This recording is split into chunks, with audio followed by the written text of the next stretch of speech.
It's the Mazda RX-8, and the first thing you need to know is that it's not exactly the prettiest car in the world. It's almost like they had a styling suggestion box at the factory. They got millions of ideas and then said, I know, let's have all of them. So it's got triangles and curves and gills and the back window from a Ford Anglia, and look at these lights. They're busier than a bishop's hat. The second thing you need to know is that it's not a coupe.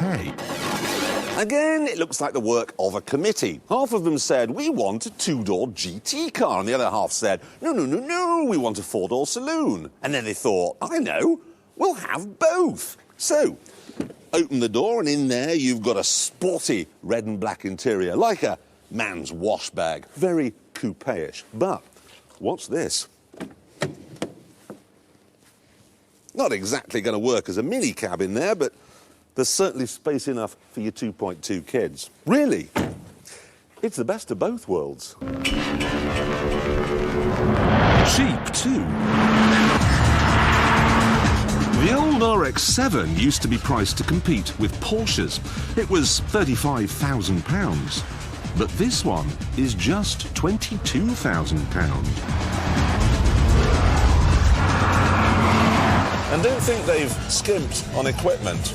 You get air conditioning, you get satellite navigation, you get electric seats. In fact, the only place where you get less than you might be expecting is under the bonnet.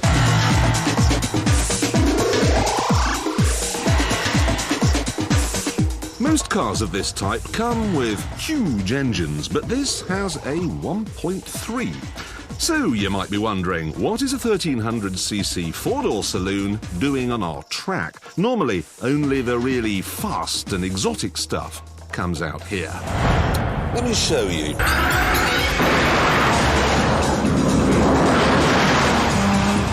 It may only be a 1.3, but it's a wankel rotary engine. So you get 228 brake horsepower from a 1.3. It's not the torquiest engine in the world or the most economical, but God, it's smooth. You even get a little buzzer, ready, to tell you to change gear at 9,000 RPM, because it doesn't feel like it's running on anything as coarse and vulgar as petrol. It feels like it's running on double cream.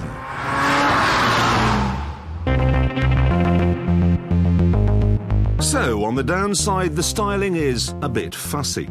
On the upside, though, it's got a great engine, it makes a great noise, it goes like stink, it's very comfortable, it's practical, it's well priced, and it's well equipped.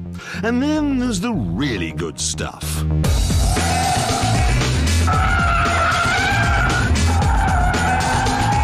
This is one of the easiest cars to drive fast that I've ever come across. It's just so forgiving. It's kind of like a punch bag. You can give it absolute hell, and it just never fights back.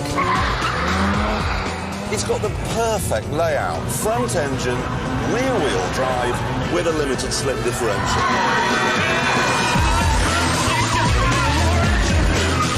Oh, perfect.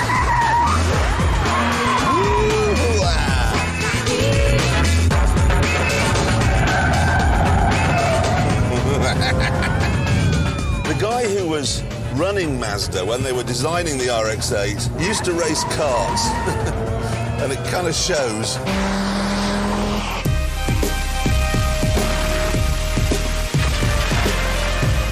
However, when you've finished clowning around, it settles down, takes off its Terminator suit and becomes Jane Austen. Quiet, comfortable, and dignified.